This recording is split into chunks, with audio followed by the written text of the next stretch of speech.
सिंध लाइ जेकॾहिं कंहिं नए सूबे जी ॻाल्हि कई त उन सां बुरो हशर थींदो। मुल्क अंदरि सराइकी सूबे जे हवाले सां ॻाल्हियूं थी रहियूं आहिनि।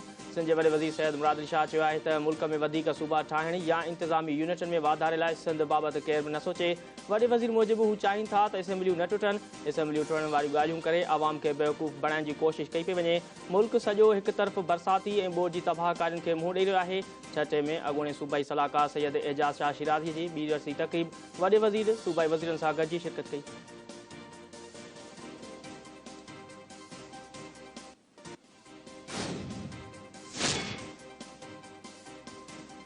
लाहौर जी एंटी नार्कोटिक्स जी ख़ासि कोर्ट राणा सनाउल्ला खे मंशियात केस मां आजो करार ॾेई छॾियो। प्रोसिक्यूशन जे ॿिनि शाहिदनि वफ़ाक़ी घरू वज़ीर जे हक़ में बयानु ॾेई छॾियो। शाहिदनि जे बयान खां पोइ अदालत पारां राणा सनाउल्ला खे आजो कयो वियो।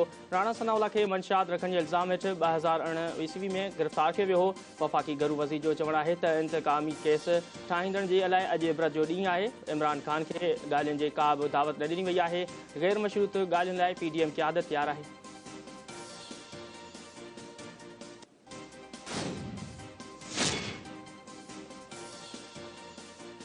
शरीफ़ ख़ानदान ते लॻाए इल्ज़ाम साबित ई न थिया। नवाज़ लीग समूरनि इल्ज़ामनि खे मुंहुं ॾिनो। नेब साबित बि कुझु न करे सघी। गुज़िरियल हुकूमत मुखालफ़नि खे इंतकाम जो निशानो बणायो। साज़िश तहत 3 भेरा वज़ीर आज़म रहंदड़ खे घर मोकिलियो वियो। जावेद रोज़ खे पाकिस्तान घुराए मनसूबा जोड़िया विया। अॻूणी हुकूमत कंहिं बि ख़िलाफ़ सबूत पेश न करे सघी। सुद समा वारी वफ़ाक़ी वज़ीर मरियम औरंगज़ेब जी प्रेस कॉन्फ्रेंस।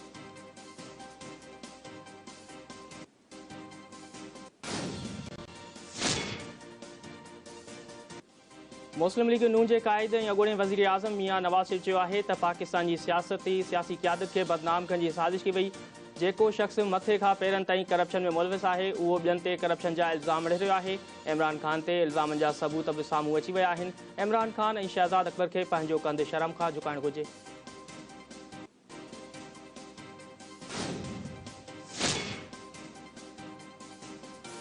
परॾेही वज़ीर बिलावल भुट्टो ज़रदारी जो सिंगापुर में फेसबुक ऑफिस जो दौरो। संदसि चवणु आहे त पाकिस्तान जा शहरी फेसबुक स्टार जी नई फीचर ज़रिए पैसा कमाए सघनि था। मेटा तरफ़ां पाकिस्तान में रोज़गार ऐं तालीम जे हवाले सां मुख़्तलिफ़ प्लेटफॉर्म मुतारिफ़ कराया पिया वञनि। ऑफिस जे दौरे जी दावत ॾियण ते हू मेटा इख़्तियारनि जो थोराइतो आहे।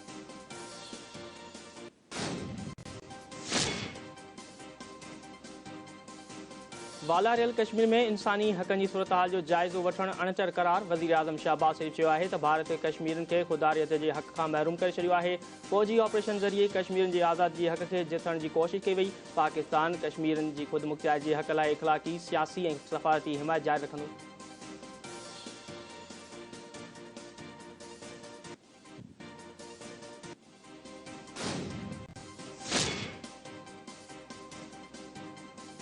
इंसानी हक़ इंसानी आज़ादी लाइ पहिरियों क़दम आहे। पीपल्स पार्टी जॾहिं बि हुकूमत में आई त इंसानी हक़ खे यकीनी बणायो। शहीद ज़ुल्फ़िकार अली भुट्टो 1973 ईस्वी जे आइन में इंसानी हक़नि जी ज़मानत ॾिनी। मोहतरमा शहीद बेनज़ीर भुट्टो इंसानी हक़नि जे अलमबरदार हुई। पीपल्स पार्टी क़यादत ऐं कारकुननि केतिरनि ई ॾहाकनि खां इंसानी हक़नि जी बहाली लाइ जिदोजहद कई आहे।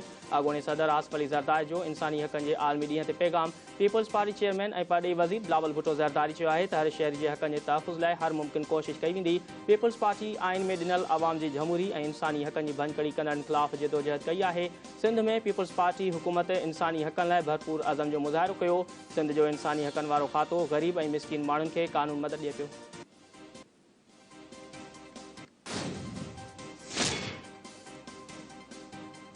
सिंध जे इतलात वारे वज़ीर शर्जील इनाम मेमण आज़म सवाती खे वॾे वज़ीर सैयद मुराद अली शाह जे जहाज़ में बलोचिस्तान खां सिंध मुंतक़िल करण वारे इल्ज़ाम खे रद्द करे छॾियो। वॾे वज़ीर जो जहाज़ टेक्निकल सबबनि जे करे ग्राउंड में इस्तेमाल जोॻो न आहे। फवाद चौधरी हिकु ॿियो वॾो कूड़ हणी PTI जे कूड़नि जी रवायत बरक़रार रखी आहे। इल्ज़ाम साबित करियो या कूड़ ॻाल्हाइण ते अवाम खां माफ़ी वठो। शर्जील इनाम मेमण जो रद्दअमल।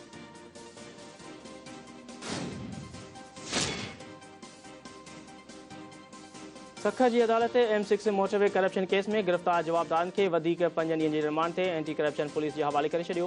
एंटी करप्शन पुलिस पारां PA अज़ीज़ अंसारी, मुख़्तियार कार शफ़ीक ज़ुमरे, सज्जाद मेमण, रुस्तम खोसे ऐं अब्दुल अज़ीज़ ऐं आफ़ताब अहमद खे सख जी अदालत में पेश कयो वियो। रिमांड ख़तमु थियण खां पोइ समूरनि जवाबदारनि खे 15 डिसंबर ते अदालत में पेश कयो वेंदो।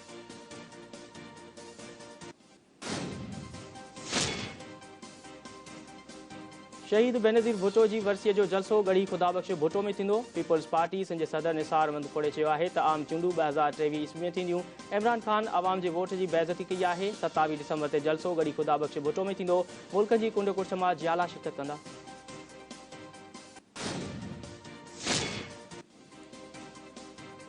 दहरकी में रोड ते किरल बिजली जी 11,000 वोल्टेज जी तारुनि मां करंट लॻण सबबि टैक्सी ड्राइवर हयाती विञाए वेठो।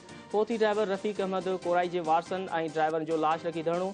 वापडा अमलदारनि ख़िलाफ़ केस दाख़िल थियण ताईं एहतजाज ख़त्म न करण जो ऐलान।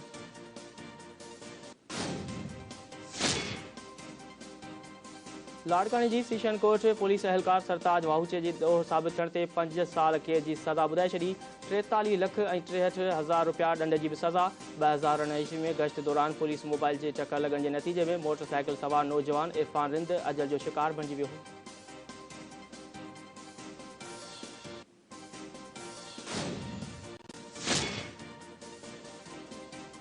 गढ़ी हसन वेझो ट्रैक्टर कल्टी थियण जे नतीजे में नौजवान अजल जो शिकार। हादसे में 25 वरनि जे अब्दुल ख़ालिक दम ॾिनो। लाश घर पहुचण ते कोहराम मची वियो।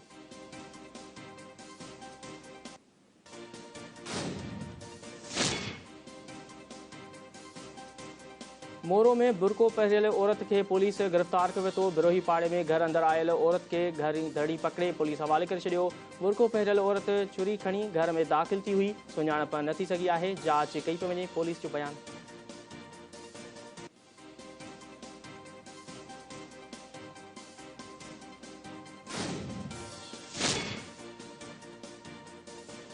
दादू पुलिस 11 ॾींहं गुज़रण बावजूद नौजवान ज़ाहिद ख़ुश्क जे क़त्ल केस में घुर्बल जवाबदारनि खे गिरफ़्तार न करे सघी। मक़तूल नौजवान जे वारसनि जो SSP ऑफिस आॾो धरणो। क़ातिलनि जी गिरफ़्तारी यकीनी बणाइण जी घुर।